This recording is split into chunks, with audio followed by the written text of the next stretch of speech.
자영주TV 시청자 여러분 안녕하십니까. 7월 30일 유튜브 방송 시작하도록 하겠습니다. 오늘 상당히 좀 어려운 하루였습니다. 좀 이런 상황에서 우리가 시장을 어떻게 읽어내야 될지 상당히 좀 쉽지 않은 상황인데요. 일단 팩트 체크부터 좀 해야 될 것 같습니다. 지금 현재 코스피 차트를 여러분들이 보고 계신데요. 코스피 차트는 흘러내리는 차트가 되어버렸습니다. 저도 약간의 좀 기대감, 어제 같은 경우 이제 밑꼬리를 달면서 기대감을 표출했음에도 불구하고 시장이 하루하루 아직까지는 바닥을 잡지 못한 모습들이 좀 보여주고 있죠. 이게 흘러내리는 차트다라고 제가 말씀드릴 수밖에 없는 것이 어제는 밑꼬리를 달았지만 오늘은 윗꼬리를 달았죠. 그러면서 시장의 버팀목이 상당히 약했습니다. 우리가 어제도 말씀드렸다시피 이게 이제 코스피 차트냐 삼성전 차트냐가 아니라 요 모양만 놓고 보면 상당히 지금 약하죠. 더군다나 거래량도 과거 대비해서 많이 줄어든 상태이기 때문에 추세가 하락 추세로 현재 진행되고 있다는 것을 인정해야 될 것 같습니다. 일단 오늘 삼성전자의 확정 실적이 나왔고 상당히 이제 긍정적으로 나왔습니다. 뭐 지금 이제 이 부분을 뭐 여러분들이 다 아실 테니까 제가 굳이 풀어드릴 필요는 없을 것 같고요. 주말판에서 종합적으로 실적과 관련된 얘기를 좀 드리겠고 오늘은 단기적으로 시장이 어떻게 될 것인지에 대한 부분들을 좀 봐야 될 것 같아요. 물론 그렇다고 해서 5천이 깨지겠느냐? 그것은 아닌 것 같습니다. 일단 5천과 6천 사이에 있어서 시장이 어느 정도의 방향성을 모색하는 그러한 구간으로 이해를 해야 될 것 같습니다. 하루 만에 말이 바뀌었냐? 그건 아닙니다. 근데 지금 일단은 지금 상태가 안정세를 확실히 나타냈다라고 보기에는 몇 가지 지켜봐야 될 것도 있고 다른 한편은 또 이렇게 너무 비관적으로 볼 필요도 없는 부분들도 우리가 있는 부분들이 있습니다. 그거를 오늘 좀 풀어드리도록 하겠는데요. 일단 차트만 놓고 보면 흘러내립니다. 그걸 먼저 받아들이셔야 돼요.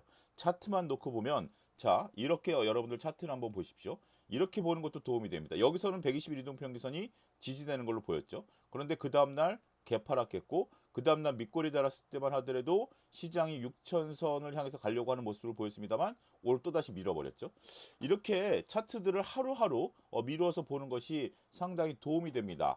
지금 이제 새롭게 들어오신 분들, 주린이 분들은 이런 것들을 한번 이용해 보시면 도움이 되지 않을까 싶습니다. 일단 부정적인 면은 바로 이런 겁니다. 이렇게 차트가 흘러내린다라는 거고 두 번째 부정적인 내용들을 좀 살펴보면 지금 현재 우리가 신용잔고가 아직까지 33조가 있습니다. 여기 이제 이틀 뒤로 밀리는 건데요. 신용잔고가 33조가 있고 거기에 따끈 빠져나가는데 일단 지금 우리가 지수가 언제부터 밀렸죠? 지수가 이날 개파락했죠. 개파락했다라는 것은 오늘 목요일이니까 화수목입니다. 그래서 오늘 아침에 이제 반대매 나갔다라는 것을 여러분들이 그 언론을 통해서 보셨을 겁니다. 근데 화수목 오늘 반대매 나갔는데 지금 어제 이제 발생한 담보 부족 계좌는 내일 반대매가 나갑니다. 내일 금요일 날 나가고 오늘 담보 부족이 발생한 계좌는 월요일 날 이제 반대매가 나갑니다. 이 반대매에 대해서 오늘 뭐 SNS에 보니까 반대매가 그러니까 이제 담보 부족이 발생하고 다음날 반대매 나간다 뭐 이런 얘기들이 있는데 그건 잘못된 거고요.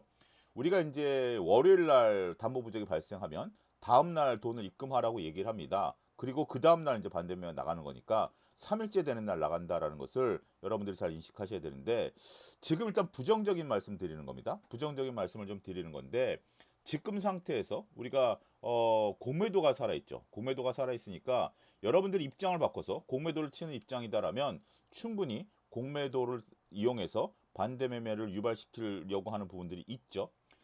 그리고 반대 매매가 이렇게 연속적으로 이루어지게 된다라면 우리가 이제 기관의 로스컷도 걱정을 해야 됩니다. 이 부분을 한번 보죠. 이 부분을 한번 보면 오늘 삼성전자가 이거는 이제 예시입니다. 여러분들 오해하지 마시고요. 꼭 그렇다는 건 아닙니다. 이건 확인이 불가능한 거니까. 오늘 일단은 삼성전자가 개인이 팔고 기관이 팔고 외국인들이 샀죠. 외국인들이 샀음에도 불구하고 개인이 팔고 기관이 팔았다라는 거죠. 이거 예시입니다. 예시. 예시를 들은 이유는 뭐냐면 이걸 왜 예시로 드냐면 외국인들이 샀음에도 불구하고 개인이 만약에 신용의 반대 매매였다라면 신용의 반대 매매였다라면 개인은 파는 거죠. 기관의 매도세는 로스컷이 걸려서 나가는 것일 때 이렇게 나오는 겁니다. 그러니까 제가 삼성전자가 오늘 이런 것들이 이제 반대 매매 로스컷이 걸렸다가 아니라 요런 모양들이 보였을 때 외국인들이 샀을 때 기관과 개인이 팔면 개인의 반대 매매 기관의 로스컷이 걸린다라는 거죠. 기관의 로스컷은 뭐냐면 우리가 이제 기관 보통 이제 손절매를 해야 된다라고 얘기를 하지 않습니까?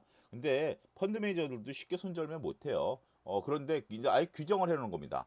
일정 퍼센트가 빠지면 손절매를 하도록 그렇게 규정을 만들어 놓은 건 로스컷이죠. 그런데 이게 이제 자꾸 이렇게 주가가 떨어지면 그 로스컷 규정이 걸리면서 반대매가 나갈 수밖에 없는 그런 부분들이 되면서 매물이 매물을 부르는 그런 형국이다라는 거죠. 이게 언제 벌어졌었냐라면 우리가 이제 그 지수를 놓고 보면 이걸 이제 주봉으로 한번 보겠습니다. 주봉으로 놓고 보면 조금 우리가 이것을 월봉으로 봐야 되겠네. 월봉으로 놓고 보면 우리가 2022년 요때 월봉들을 보면 지금 현재 여러분들이 보실 때 어떻게 해야 될까? 이걸 좀 이렇게 봐야 될까? 2022년 어, 예,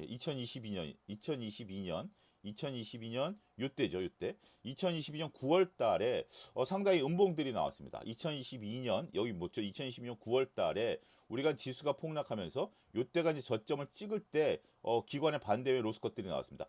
이게 이제 월봉이니까 한 달, 두 달, 석 달 이렇게 지금 이제 굉장히 크게 나왔죠. 9월 달에 그러면서 저점을 찍고 또 한 번 나오고 그다음에 반등을 줬거든요. 이러한 모습들이 그때 당시에 상당히 막바지. 그러니까 여기서도 한번 반대매 나오면서 로스컷까지 소화해내면서 9월 달이죠. 9월 달이 최악의 국면까지 나타났었습니다. 그러면 이런 것들이 지금 이거 그때는 이제 반대매 로스컷이 나온 거죠. 이런 것들이 반복되겠느냐라는 부분들을 놓고 보면 이제는 좀 희망 섞인 부분들을 좀 말씀드리도록 하겠습니다. 지금까지 이제 부정적이었는데 희망 섞인 부분들을 좀 말씀을 드리면 우리가 이제 지금 이 원인으로 지목되고 있는 것이 단일 종목 레버리지 ETF 아니겠습니까? 그런데 이제 단일 종목 레버리지 ETF가 내일부터 증거금이 3천만 원으로 상향됩니다. 기존 투자자가 되던 신규 투자자가 되던 증거금이 3천만 원으로 상향되기 때문에 준비하신 분들도 있지만 준비가 안 되신 분들은 내일부터 주문 자체가 불가능합니다. 그러면 내일부터 내가 이제 돈이 한 1, 2천만 원밖에 없어요. 그런데 그동안 단일 종목 레버리지 ETF를 해왔었는데 내일부터 못하죠. 그러면 일단 오늘까지는 최대한 하려고 하는 움직임도 보일 수가 있겠죠. 그렇기 때문에 오늘까지 전반적인 분위기를 보고 매매를 했고 내일부터는 단일 종목 레버리지 ETF의 변동성이 사그라드는지 여부도 관건이 될 것 같아요. 그런 상태에서 오늘 일부 SNS에서 돌아다니는 것처럼 외국인들이 의도적으로 단일 종목 레버리지 ETF와 현물과의 관계를 통해서 매매를 한다라는 것은 불가능하다라는 거죠. 어찌됐든 그게 가능한지 아닌지를 떠나서 내일부터 불가능합니다. 그렇기 때문에 내일부터는 변동성이 잦아들 수 있을 것이다라는 점에 있어서 그런 것들은 뭐다? 긍정적인 요소다라고 글쎄 꼭 긍정적이라기보다는 뭐 부정적인 게 사라졌다 이런 정도로 이해를 하시면 될 것 같습니다. 그리고 오늘 또 이제 시장에서의 종목들, 특징적인 종목들을 좀 놓고 보면 몇 가지 이제 우리가 사항들을 좀 볼 수가 있습니다. 뭐냐면 삼성전자 밀렸죠. 하이닉스 밀렸죠.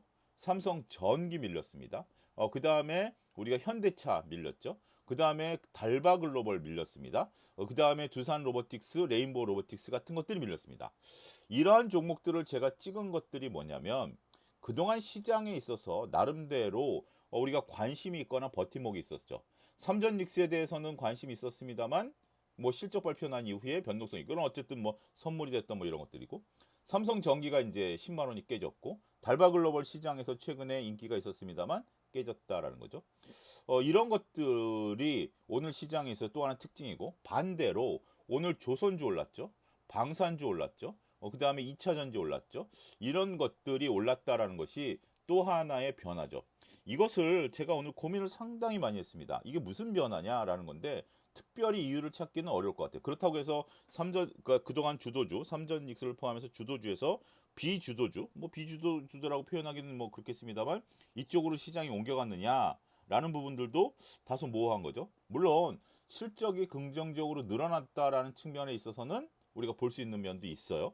그렇다고 해서 지금 삼전닉스가 밀려가고 있는 상태에서 이것이 움직였다라는 측면에 있어서는 특별히 연관성을 찾기에는 저는 아직 모르겠어요. 근데 이것을 마냥 그 연관성을 못 찾는다 하더라도 저는 여기서 희망의 트리거를 하나 볼 수 있었습니다. 어떤 희망의 트리거냐면 앞서 제가 부정적인 얘기로 반대매매와 관련된 얘기들을 말씀을 드려왔습니다. 부정적인 이슈로 반대매매가 나죠. 자, 여러분들 이렇게 한번 생각해 보시죠. 여러분들 이제 미루어 짐작을 해보는 겁니다.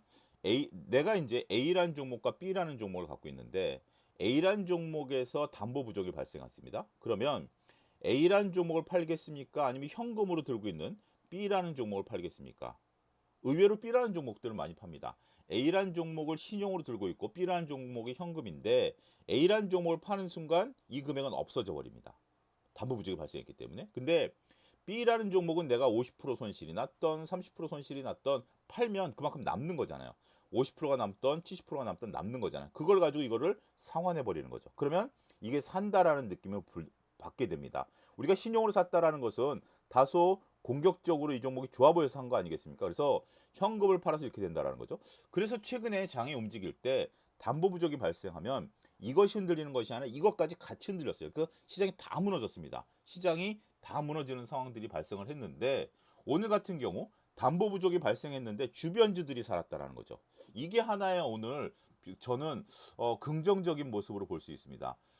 담보 부족이 발생하는데 주변주들이 살았다라는 것이 긍정적인 모습이냐? 어떻게 긍정적인 모습이냐라면 A라는 종목에서 발생하면 B를 팔아야 되는데 이제 더 이상 B를 안 팔았다라는 거죠. 그러면 오롯이 A라는 종목 아니면 단위 종목 레버리지 ETF에 따른 변동성이든지 이런 것들이 오늘 막바지 국면까지 치닫고 더 이상 우리가 이제 시장에 있어서 B라는 종목을 안 팔아도 되는 상황. 뭐 어쨌든 뭐 반대로 나가시는 분들은 어쩔 수 없습니다만 시장이 전체적으로 내성이 어느 정도 길러진 부분들이었다라는 것으로도 해석할 수 있는 것이 아니겠나 싶습니다. 이것은 이제 해석의 영역입니다. 우리가 전체적으로 봤을 때 꼭 맞고 틀리고의 문제는 아니고요. 지금은 시장이 막바지를 향해서 가고 있다라는 생각을 지울 수는 없습니다. 왜냐하면 오늘 삼성전자 실적에서도 확인됐다시피 삼성전자가 이렇게 실적이 긍정적인데 주가가 밀리다라는 것은 저는 거듭 강조드리지만 제 상식적으로는 이해가 안 된다. 물론 제 상식이 맞는 것은 아니겠습니다만 그래도 주식 시장이라는 것이 결국은 이익의 근간에서 움직인다라는 것이 기본적인 우리가 생각할 수 있는 부분들인데 기본적인 이익에 기반하지 않고 주가가 밀린다라는 것은 수급 논리죠. 수급 논리는 우리가 때로는 비이성적인 부분들도 있습니다. 그런데 결국은 시장은 이성적인 부분으로 돌아갈 텐데 그 돌아간다라는 것이 하루하루가 힘듭니다. 우리가 이제 지나고 보면 그것이 그때가 바닥이었다, 그때가 이런 것들이었다라고 볼 수 있긴 하겠습니다만 하루하루는 그런 것들을 우리가 보기는 어렵다라는 거죠. 어찌 됐던 자, 오늘 시장에 대해서 제가 이제 상당히 여러분들 좀 심적으로 조금 뭐 좀 올라도 만약에 오늘 오른 뭐 조선, 방산 이런 거 갖고 계셔도 별로 기분이 그렇게 좋으신 상태는 아니에요. 지금 이제 투자하시는 분들이 굉장히 민감해지셨고 투자하시는 분들이 상당히 예민해진 상태죠. 뭐 날도 더운데 짜증만 날 뿐입니다. 그런데 시장이 어떤 변화를 나타내고 있는지 한번 좀 면밀히 제가 계속해서 좀 추적 관찰해 가면서 제 나름대로의 관찰 내용을 여러분들과 공유해 보도록 하겠습니다. 일단 종목을 뭐 거론을 뭐 하기도 지금 어려운 상태고 종목을 추천하기도 어렵습니다. 종목 추천과 종목 거론은 에어클래스 강의에서 제가 그나마 좀 해드리고 있는 상태고요. 지금 일반적인 유튜브에서는 이런 내용들을 지금 상태에서는 특별히 종목을 추천한다라는 것이 공개적으로 쉽지 않은 상태다라는 것도 이해를 좀 부탁드리겠고 장이 돌아선다라면 뭐 리포트를 본다라든지 나름대로 그 리포트에 기반해서 종목을 좀 본다라든지 이런 것들도 계속 해 나가겠다. 너무 서두르지 마시고요. 계속 지금 상태에서는 조금 약간의 시장과 거리를 적절하게 유지하면서 시장을 잘 관찰하다가 기회가 오면 또 잡으면 되는 거죠. 우리가 기회가 없을 때 너무 그 시장에 가까이 들어가지 마시고요. 기회가 올 때까지 시장과 일정한 거리를 유지하는 것도 하나의 방법이다. 그렇게 말씀드리도록 하겠습니다. 자, 오늘 목요일이고요. 내일 금요일 날 또 영상 올리겠고요. 주말에는 실적과 관련된 부분들을 그때까지 나온 것들을 한번 종합적으로 다루는 그런 방송도 준비하도록 하겠습니다. 자, 오늘 방송 여기서 마치겠습니다. 감사합니다.